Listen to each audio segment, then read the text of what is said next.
Pendant des millénaires, on vous a raconté que les pyramides étaient des tombeaux.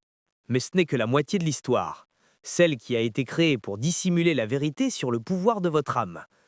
Dans les archives oubliées de Paris, Allan Kardec a non seulement parlé aux morts, mais il a posé une question interdite à un esprit qui régnait autrefois sur l'Égypte.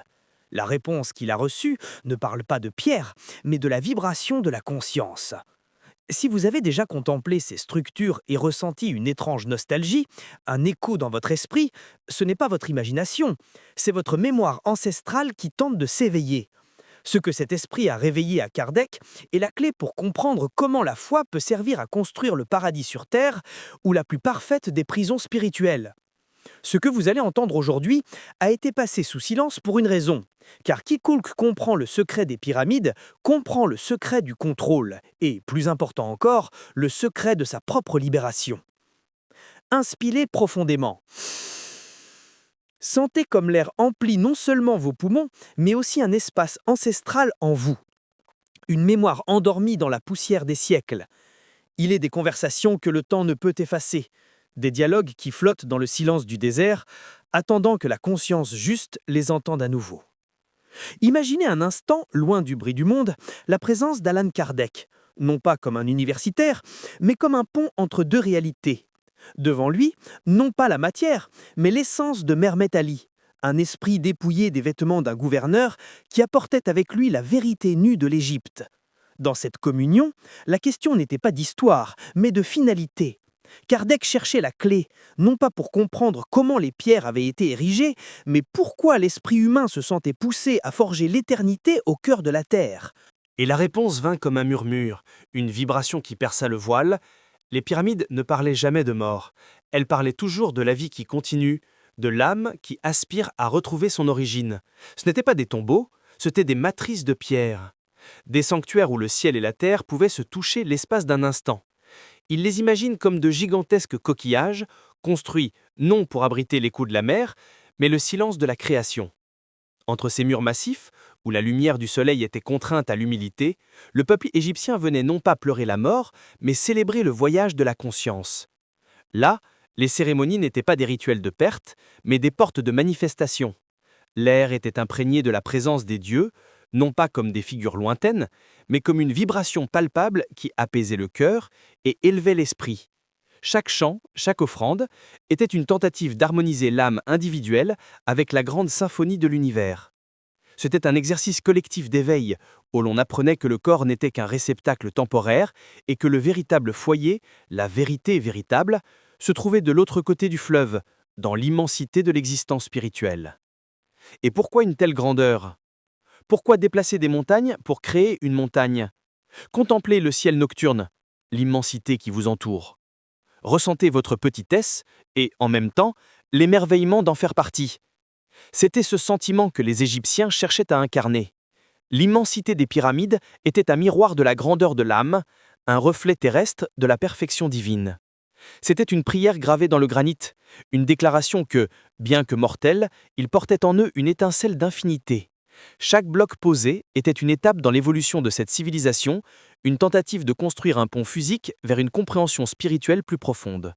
Ils ne construisaient pas seulement pour les pharaons, ils construisaient pour eux-mêmes, afin que leurs enfants et leurs petits-enfants puissent lever les yeux et se rappeler que le but de la vie était d'atteindre les étoiles, même les pieds dans le sable. Au cœur battant de ces structures, le silence régnait. Un silence qui n'était pas l'absence de son, mais la présence de toutes les réponses. C'était là, dans le silence de la pierre, que l'âme se défaisait de ses illusions et trouvait sa propre essence. C'était un lieu d'introspection profonde, où l'initié pouvait affronter ses peurs, ses doutes et le plus grand de tous les mystères, la mort. Mais non pas la mort comme une fin, mais comme une transition, une porte d'entrée. Les pyramides étaient par essence des instruments de calibrage de la conscience. Elles amplifiaient la vibration intérieure, permettant de ressentir, au-delà de la logique, l'immortalité de l'esprit. Elles rappelaient constamment que la vie était une école et que la véritable connaissance ne se trouvait pas dans les papyrus, mais dans l'expérience directe de la présence divine, un état qui ne pouvait être atteint que dans le silence le plus profond et le plus révélateur. Pourtant, cette quête de connexion divine, ce grand dessein, portait en ses fondements le poids d'un paradoxe. La structure même qui indiquait le ciel, la libération de l'esprit, était ancrée à la terre par la sueur et la souffrance d'innombrables êtres humains. La vibration de ces pierres sacrées abritait non seulement la prière, mais aussi la douleur, et c'est à ce point où la lumière du dessein rencontre l'ombre du sacrifice que notre voyage s'approfondit. La vérité sur l'évolution spirituelle de l'Égypte réside non seulement dans ce qu'ils ont construit en haut, mais aussi dans le prix qu'ils ont payé ici-bas. Une leçon qui résonne encore aujourd'hui, nous rappelant que toute grande œuvre, qu'elle soit de pierre ou de conscience, trouve ses fondements dans le monde matériel. Ressentez maintenant le poids sur vos épaules. Non pas celui du savoir, mais celui de la pierre. Ressentez le soleil qui ne brille pas, mais qui punit votre peau, la terre qui brûle vos pieds. La grande vérité derrière ces merveilles ne réside pas dans des technologies oubliées, ni dans l'aide d'autres mondes. La vérité est plus simple, et peut-être pour cette raison, plus brutale. La plus grande machine construite par l'Égypte était le corps humain. La force de 1000 hommes, la résilience de leur chair, le rythme de leur cœur battant à l'unisson sous l'impulsion d'une volonté unique. Chaque bloc de pierre, de la taille d'une petite maison, était mu par une mer de bras, de dos et de jambes, une symphonie d'efforts et de douleurs où la souffrance n'était pas un accident, mais l'outil principal. Pour comprendre la pyramide, il faut oublier les engrenages et écouter le gémissement collectif, le halètement d'une nation entière engagée dans un objectif unique et irrésistible. L'âme du peuple était le véritable moteur de cette œuvre monumentale. Mais quelle force pouvait convaincre un homme, puis 1000, puis 100 000, de consacrer sa vie à un travail aussi épuisant? La réponse ne réside pas dans le fouet, mais dans la foi. L'imposition était avant tout spirituelle. Il existait un ordre social perçu comme le reflet de l'ordre divin. Le pharaon était un dieu, les prêtres ses porte-paroles, et le peuple était le fondement sur lequel la gloire des cieux se manifesterait sur terre. Travailler dans la pyramide n'était pas un choix, c'était le destin, un moyen d'assurer sa propre évolution spirituelle et celle de ses ancêtres. L'obéissance était une prière, l'épuisement une offrande. La conscience collective était tellement imprégnée de cette vérité qu'il était presque impossible de la remettre en question. C'était une hypnose spirituelle, où l'abandon au sacrifice était perçu comme la voie la plus noble vers une reconnexion au sacré, un éveil par l'épuisement. Imaginez ces vies. Non pas les chiffres des livres d'histoire, mais des vies individuelles. L'homme qui a abandonné sa famille, promettant de revenir une fois les travaux terminés, et qui n'est jamais revenu. Le jeune homme qui a trouvé l'amour dans les camps de travail et a vu son fils naître à l'ombre de la grande montagne de pierre. Des milliers d'âmes ont consacré chaque cycle du soleil et de la lune, chaque goutte de leur énergie vitale à la construction de ces monuments. La mort n'était pas seulement un risque, c'était une présence constante, un compagnon silencieux dans la construction. Combien d'esprits ont abandonné leur corps là, sous le poids de la pierre ou sous l'étreinte de la fièvre? La vibration de ce lieu sacré est imprégnée non seulement d'une intention divine, mais aussi de l'écho du dernier souffle de ses bâtisseurs. Le silence qui plane aujourd'hui sur les pyramides est le gardien d'innombrables histoires de souffrance et d'espoir. Et au cœur de cet effort surhumain, qu'advenait-il de la conscience de chaque ouvrier? Tandis que le corps était poussé à ses limites, l'esprit était contraint d'entreprendre un voyage intérieur. Dans le rythme répétitif du travail, dans la douleur devenue constante, une étrange libération s'opérait. L'esprit se vidait des préoccupations matérielles, l'avenir et le passé disparaissaient, ne laissant que la présence écrasante du présent, la corde, la pierre, le pas suivant. Pour beaucoup, cette souffrance devint le seuil d'un profond silence intérieur. Un éveil forcé, où l'âme, pour survivre, devait se détacher du corps qui l'emprisonnait. Peut-être que la véritable initiation spirituelle dans l'Égypte antique n'était pas réservée à l'élite des temples, mais était vécue, incarnée par ceux qui les construisaient, anonymement. Cette force colossale, ce flot de vie canalisé en un seul point, n'avançait pas seul. Il était guidé, dirigé par un esprit, par une puissance qui savait précisément comment toucher les fibres de la foi et de la dévotion. Le sacrifice de nombreux hommes servait le bien de quelques-uns. La construction des pyramides de pierre n'a été possible que parce qu'avant elle, une structure invisible de pouvoir et de contrôle avait été érigée, fondée sur la connaissance de l'esprit. Et c'est en observant les détenteurs de ce pouvoir, les prêtres, que nous commençons à comprendre la dualité de cette civilisation.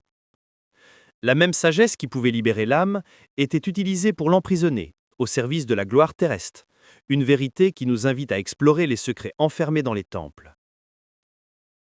Détournez maintenant votre regard de la foule en sueur du désert vers l'ombre fraîche et menaçante des temples.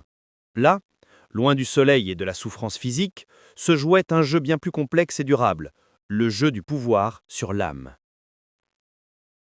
La véritable force de l'Égypte ne résidait pas dans le fouet du contremaître ou la couronne du pharaon, mais dans le silence calculateur des prêtres.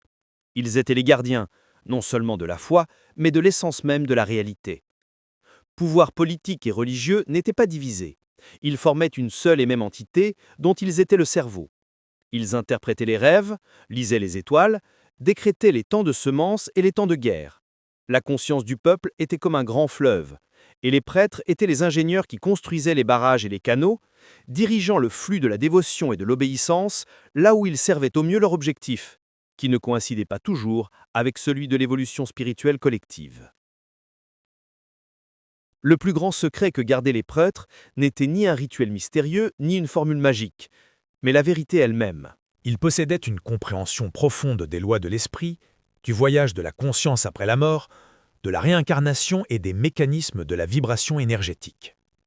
Ils étaient les héritiers d'une sagesse ancestrale qui, partagée, aurait le pouvoir d'accélérer l'éveil de la civilisation tout entière. Cependant, ils firent un choix. Au lieu d'utiliser cette lumière pour libérer, ils l'utilisèrent pour contrôler. Le savoir devint un outil de domination. La vérité était fragmentée, encodée dans des symboles complexes et des rituels hermétiques, la rendant inaccessible au commun des mortels. En maintenant le peuple dépendant de leur intermédiaire, ils s'assurèrent qu'aucune âme ne chercherait Dieu seul. Le chemin de la réunification avec le divin devint un labyrinthe, dont eux seuls détenaient la carte. Remarquez avec quelle habileté la spiritualité était détournée. Pourquoi encourager le culte de tant d'animaux? Chats, crocodiles, ibis, scarabées. Était-ce seulement une croyance primitive? Non, c'était une stratégie psychologique d'une étonnante ingéniosité. Chaque animal représentait un aspect du divin, une petite facette de la création. En fragmentant le culte en centaines de cultes, les prêtres empêchaient la conscience populaire de se concentrer sur la source unique, le Dieu abstrait, indivisible et surtout accessible à tous sans intermédiaire. C'était une manière de divertir l'âme avec des formes, avec le visible, afin qu'elle ne s'aventure pas dans le dangereux voyage vers l'invisible. L'amour et la dévotion, qui auraient dû être un canal direct pour l'évolution spirituelle, furent redirigés vers un panthéon d'idoles, renforçant la structure du pouvoir et la dépendance du peuple envers la caste sacerdotale, seule censée être capable de naviguer dans ce réseau complexe de divinités. Il est tentant de les imaginer comme des méchants, mais la vérité de l'âme humaine est toujours plus complexe. Nombre de ces prêtres ont peut-être débuté leur cheminement en véritables chercheurs, hommes d'une foi et d'une présence profonde. Cependant, le pouvoir possède sa propre vibration, une berceuse capable d'endormir même l'esprit le plus vigilant. La connaissance qui devrait conduire à l'humilité est devenue un piédestal pour l'ego. La responsabilité de guider s'est muée en désir de contrôle. Ils se sont épris du rôle de gardien de la vérité, oubliant que la vérité ne peut être emprisonnée.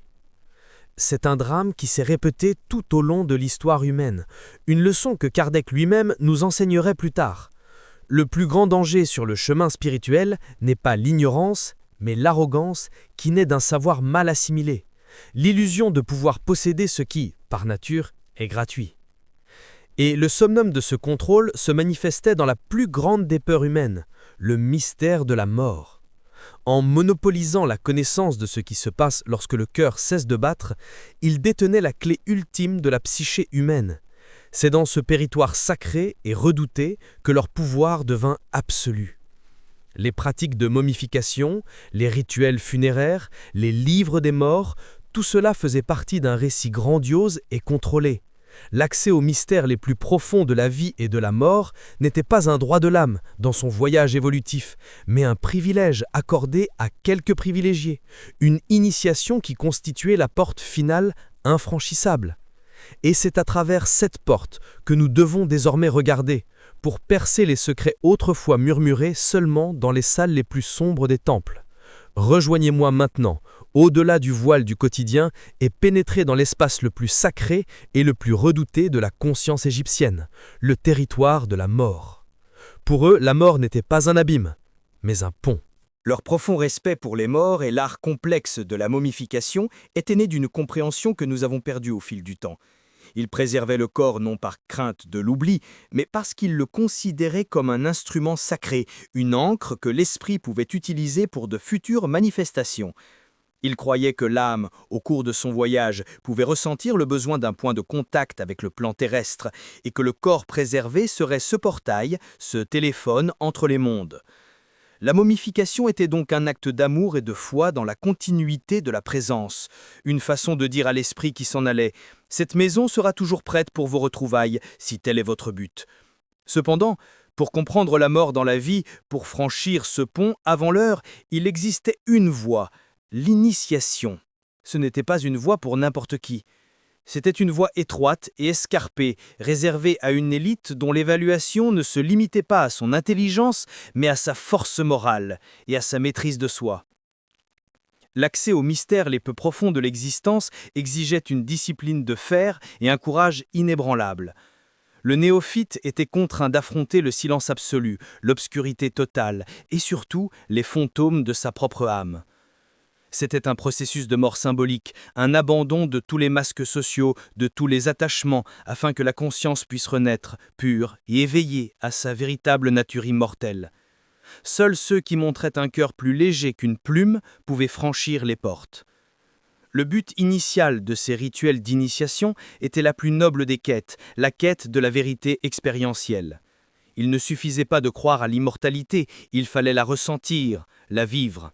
L'objectif était de provoquer un état d'éveil si profond que l'initié puisse observer, en pleine conscience, la séparation entre l'esprit et le corps et comprendre que la vie continue, s'écoulant dans d'autres vibrations. C'était la science de l'âme à son apogée, une méthode pour accélérer l'évolution, comprendre les lois de l'univers et préparer l'esprit à son voyage vers l'au-delà. C'était la connaissance qui libérait de la peur, la plus grande des chaînes qui emprisonnent l'humanité. Une initiation réussie transformait un être humain ordinaire en un phare, quelqu'un dont la seule présence pouvait élever la conscience de ceux qui l'entouraient. Mais, comme toute flamme brûlant trop intensément, la pureté de ces mystères commença à attirer les ombres de l'ego. Au fil des siècles, leur finalité originelle fut corrompue. L'initiation, censée être un outil d'élévation spirituelle, devint un instrument de pouvoir et d'exclusivité. L'accent passa de la transformation intérieure au maintien du statut. Les rituels prirent le pas sur la vérité qu'ils véhiculaient. Le savoir fut utilisé non pas pour libérer, mais pour créer une aura de supériorité, renforçant la division entre l'élite éclairée et les masses ignorantes. Les eaux cristallines de la sagesse ancestrale furent brouillées par la politique, la vanité et la peur de perdre le contrôle. Un drame qui, comme Kardec nous l'enseignera, accompagne le cheminement humain à toutes les époques. Cette histoire d'ascension et de chute, où la connaissance pure devient un outil de contrôle, n'est pas seulement un chapitre du passé, c'est un miroir qui reflète notre propre trajectoire. La dualité de la spiritualité égyptienne, capable de créer des œuvres divines tout en justifiant la souffrance et l'oppression, est un écho qui résonne fortement à notre époque. Elle nous montre comment la même énergie spirituelle peut être utilisée pour construire des ponts vers le divin ou des murs qui séparent l'humanité. Et face aux défis de notre transition planétaire actuelle, la leçon de l'Égypte devient plus vitale que jamais. La question qu'elle nous pose ne concerne pas les pyramides de pierre, mais ce que nous construisons dans nos propres âmes. Ainsi, la poussière du Nil rencontre l'asphalte de ses rues. L'histoire de l'Égypte antique n'est pas un récit fossilisé dans la pierre, mais un organisme vivant et respirant, engagé dans notre voyage collectif. Sa leçon la plus profonde, murmurée à travers les millénaires, est la dualité de la force spirituelle. Ils nous ont montré, de manière à la fois grandiose et tragique, que la spiritualité est un outil au pouvoir neutre. Entre les mains qui recherchent la connexion, elle élève l'âme et favorise l'évolution. Mais entre les mains de l'ego, qui cherche le contrôle, elle devient la plus sophistiquée des chaînes, capable de justifier la souffrance au nom d'un dessein divin. Tel est le choix auquel chaque civilisation, chaque groupe et chaque âme est confrontée. Utiliserons-nous notre connaissance de l'esprit pour libérer ou pour emprisonner? La vibration que nous émettons aujourd'hui est la réponse que nous apportons à cette éternelle question. L'Égypte nous a légué les pyramides. Mais qu'est-ce que la véritable grandeur? L'évolution de la conscience se mesure-t-elle à la hauteur de ces temples? La leçon qui résonne dans les déserts est une invitation à l'introspection. La véritable pyramide, la seule qui nous accompagne dans la vie, est construite en nous. Ces pierres ne sont pas le granit, mais la morale. Ces fondations ne sont pas le sable, mais l'amour. Le traitement que nous offrons aux autres, la compassion que nous ressentons pour la souffrance d'autrui, la vérité que nous défendons dans le silence de notre cœur, telles sont les matières premières de notre éternité. Les grandes œuvres qui impressionnent l'œil peuvent se réduire en poussière, mais un seul acte de bonté sincère résonne infiniment dans la création, élevant la vibration de tout ce qui existe.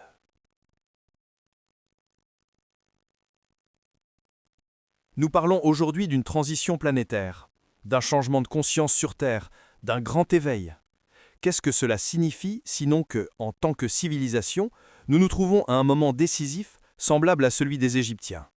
La connaissance spirituelle, autrefois réservée aux écoles de mystère et aux initiés, est désormais accessible à tous, à portée de main.